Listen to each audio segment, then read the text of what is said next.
ayat 1 hingga ayatnya yang ke-15. Esra pasal 9 ayat 1 hingga ayat 15. Inilah bunyi firman Tuhan. Esra mengaku dosa orang-orang Israel dalam doa. Sesudah semuanya itu terlaksana, datanglah para pemuka mendekati aku dan berkata, orang-orang Israel awam, para imam, dan orang-orang Lewi tidak memisahkan diri dari penduduk negeri dengan segala kekejiannya, yakni dari orang Kanaan, orang Het, orang Feris, orang Yebus, orang Ammon, orang Moab, orang Mesir, dan orang Amori. Karena mereka telah mengambil istri dari antara anak perempuan orang-orang itu untuk diri sendiri dan untuk anak-anak mereka, sehingga bercampurlah benih yang terus dengan penduduk negeri. Bahkan para pemuka dan penguasa yang lebih dahulu melakukan perbuatan tidak setia ini. Ketika aku mendengar perkataan itu, maka aku mengoyakkan pakaianku dan jubahku, dan aku mencabut rambut kepalaku dan janggutku, dan meluka aku tertegun. Lalu berkumpullah kepadaku semua orang yang mendengar karena firman Allah Israel, sebab oleh perbuatan tidak setia orang-orang Tuhan itu. Tetapi aku tetap duduk tertegun sampai korban petang. Pada waktu korban petang, bangkitlah aku dan berhenti menyiksa diriku. Lalu aku berlutut dengan pakaianku dan jubahku yang koyak-koyak, sambil menegakkan tanganku kepada Tuhan Allahku, dan berkata, ya Allahku, aku malu dan mendapat celah, sehingga tidak berani menghadapkan mukaku kepada ya Allah. Karena dosa kami telah melumpuh mengatasi kepala kami, dan kesalahan kami telah melumpuh ke langit. Dari zaman nenek moyang kami sampai hari ini kesalahan kami besar, dan oleh karena dosa kami maka kami sekalian dengan raja-raja dan imam-imam kami diserahkan ke dalam tangan raja-raja negeri, ke dalam kuasa pedang, ke dalam perlawanan dan penjarahan, dan penghinaan lewat umum, seperti yang terjadi sekarang ini. Dan sekarang baru saja kami alami kasih karunia dari Tuhan Allah kami yang meninggalkan pada kami orang-orang yang beriman dan memberi kami tempat menetap di tempatnya yang kudus, sehingga Allah kami membuat mata kami bercahaya dan memberi kami sedikit kelegaan di dalam perbudakan kami. Karena sungguh pun kami menjadi budak, tetapi di dalam perbudakan itu kami tidak ditinggalkan Allah kami. Ia membuat kami disayangi oleh raja-raja negeri Persia, sehingga kami mendapat kelegaan untuk membangun rumah Allah kami dan menegakkan kembali keutuhannya, dan diberi tembok pelindung di Yehuda dan di Yerusalem. Tetapi sekarang ya Allah kami, apa yang akan kami katakan sesudah semuanya ini?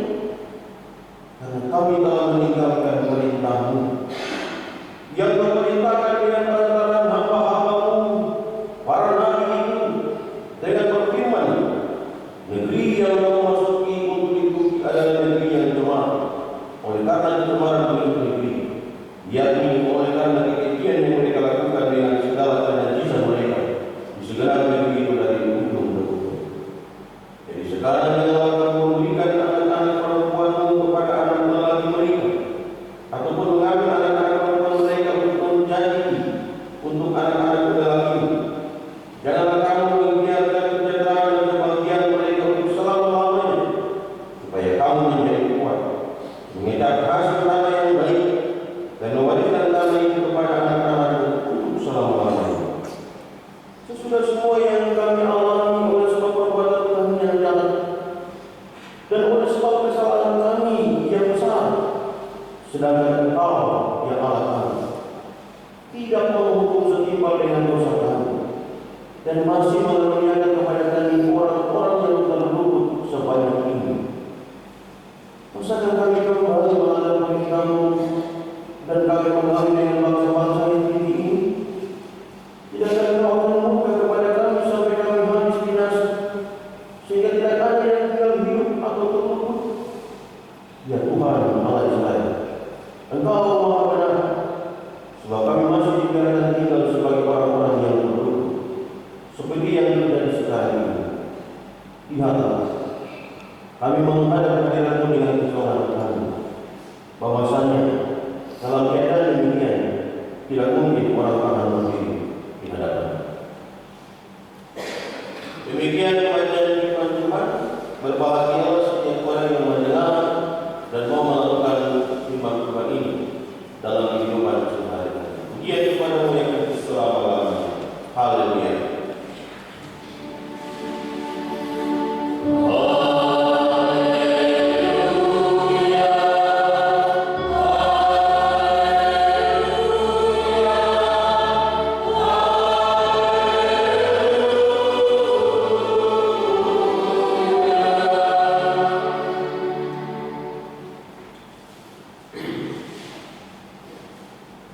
Jemaat yang dikasihi Tuhan,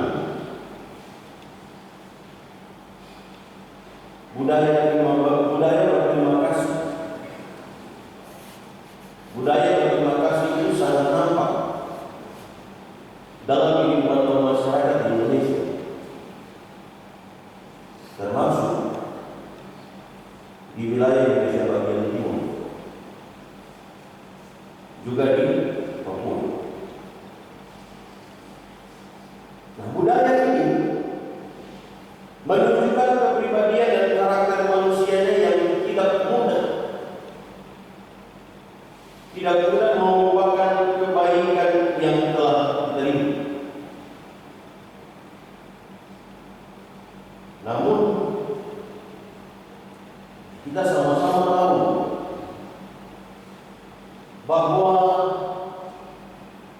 warisan budaya ini, yaitu budaya berterima kasih, ini mulai terasa perubahannya, yaitu terima kasihnya di mulut, tapi di hati belum tentu tulus. Kata terima kasih itu akhir-akhir ini mungkin hanya jadi penghias percakapan, tapi jauh dari keikhlasan. Terima kasih hanya sebatas kata, namun dalam tindakan tidak jelas. Sangat disayangkan. Dan Bapak Ibu Saudara dan saya ini, kita semua adalah bagian dari budaya ini. Mungkin saja kita pernah melakukan hal yang disebut terakhir tadi. Mungkin. Dan rasa-rasanya kita ini perlu berevaluasi. Mengevaluasi kembali perilaku seperti itu,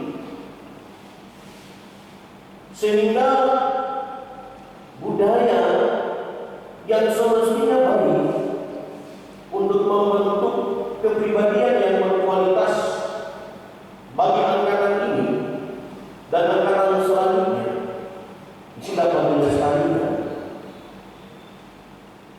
dan juga memberi nilai tambah bagi kemanusiaan. Nah, Bapak Ibu Saudara, berbicara tentang budaya ini, teks yang kita baca ini menceritakan tentang keadaan orang Israel, yang menunjukkan sikap tidak berterima kasih atau tidak bersyukur karena sudah ditolong Tuhan dan dimungkinkan untuk terlepas dari kekurangan di Babel.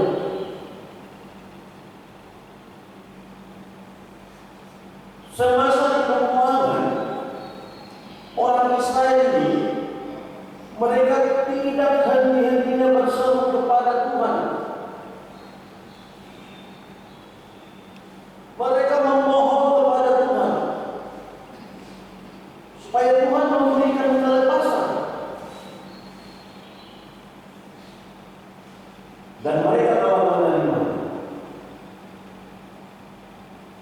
Tetapi Esra malah mendapati umat Israel ini melakukan pelanggaran. Hal ini dicatat pada ayat pertama dan ayat kedua pada teks kita. Kepada mereka memang telah diperintahkan untuk tidak mengawini dan hidup menyatu dengan penduduk negeri Kanaan, supaya mereka tidak terpengaruh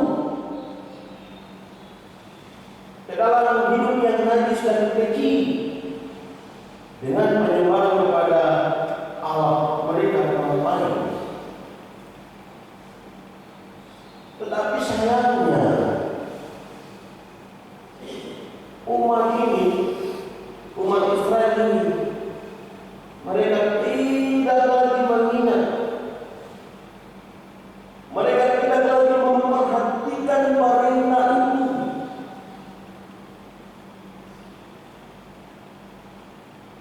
Esra kecewa. Esra mau di hadapan Tuhan. Lalu dia mengoyak-ngoyak jubahnya. Dia mencabut rambut di kepalanya dan juga jenggotnya. Dia duduk sampai waktu korban utama. Kemudian dia berlutut sampai menenggelamkan tangan kepada Tuhan, seraya memohon pengampunan dari Tuhan karena perbuatan orang Israel itu.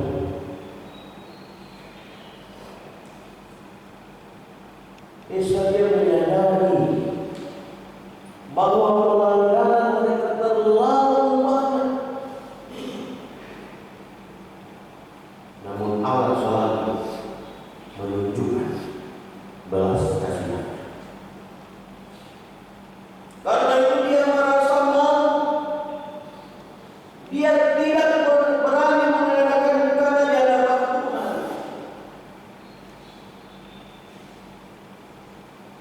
Sebagai seorang yang diberikan kepercayaan untuk memimpin bangsa itu meninggalkan tempat pembuangan ini dan menuju ke Yerusalem, Esra dia merasa bertanggung jawab untuk perbuatan mereka.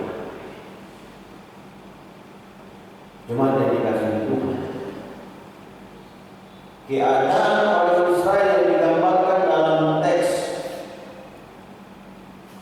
itu beda-beda tipis dengan kebanyakan orang yang percaya pada masa ini.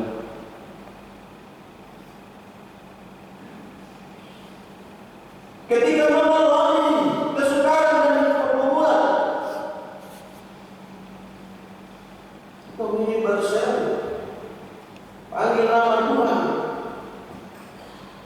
dan meminta supaya Tuhan turun tangan untuk menolong. Sayangnya, di saat semua hal baik-baik saja, kita kedapatan seringkali melupakan Tuhan. Itu yang disinggung di awal renungan tadi.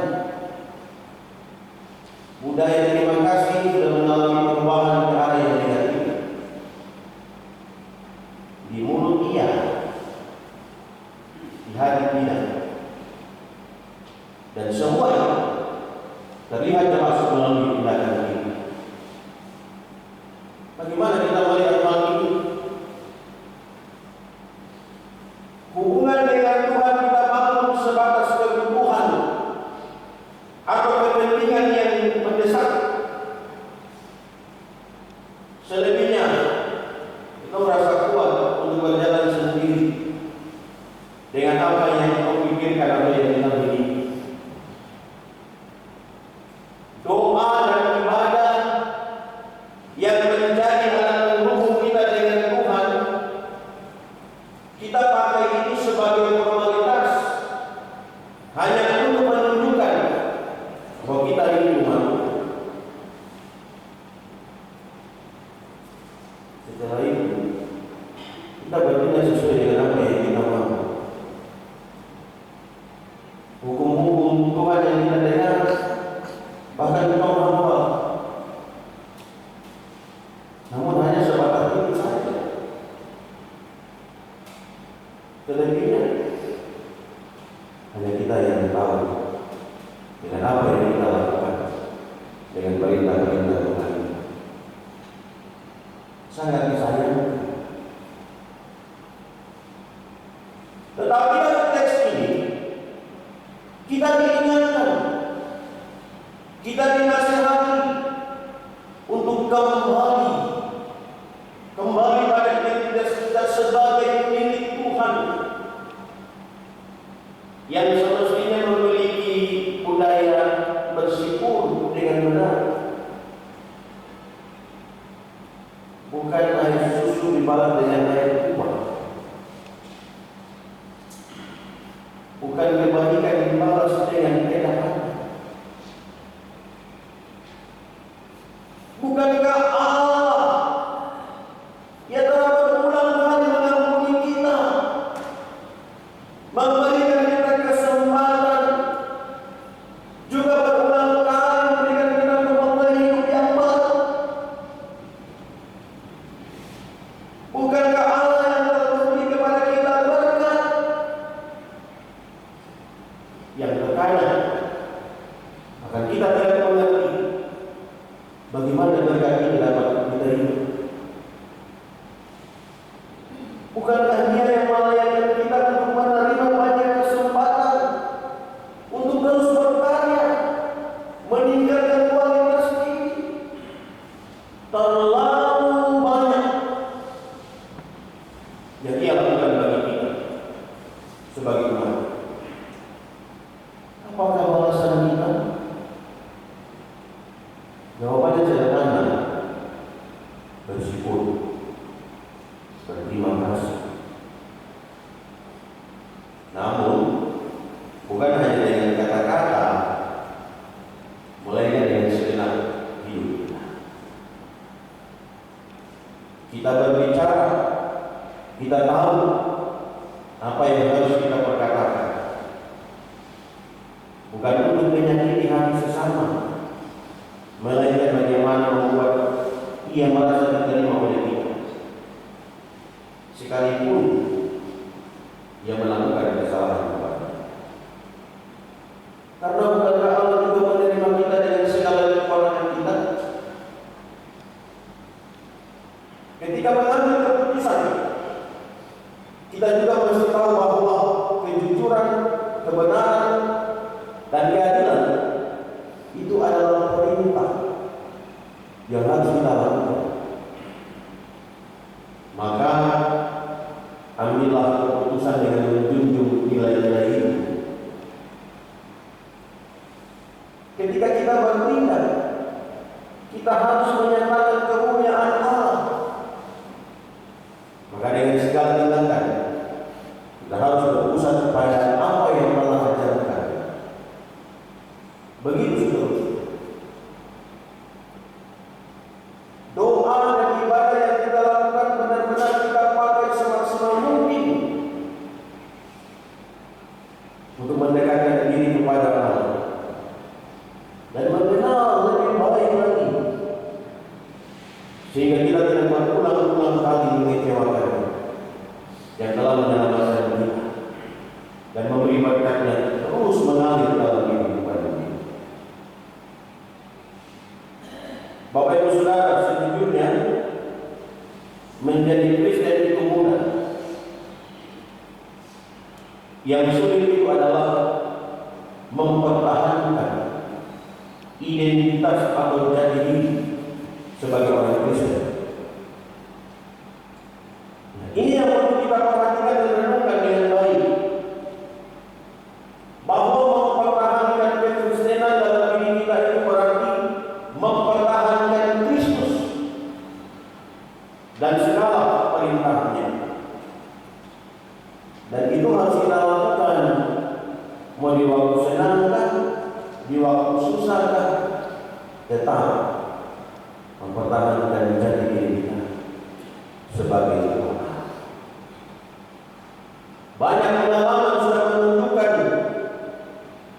bahwa banyak orang Kristen membangun hubungan yang dekat dengan Tuhan pada waktu susah, karena kebutuhan susahnya ini. Namun di waktu senang seringkali Tuhan dilupakan. Nah, berharap dalam iman ini tidak ada yang begitu. Kalau yang seperti itu tuh orang tua bilang ya, mahal.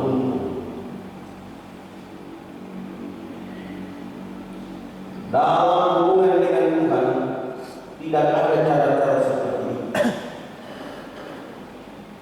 Sebab sesungguhnya kita ini sangat beruntung telah menjadi milik Kristus. Bonusnya terlalu banyak, tidak dapat dihitung. Tanpa kita minta, Allah sudah sediakan. Tanpa kita cari, Ia dalam memperkenankan kita menerima segala kebaikan.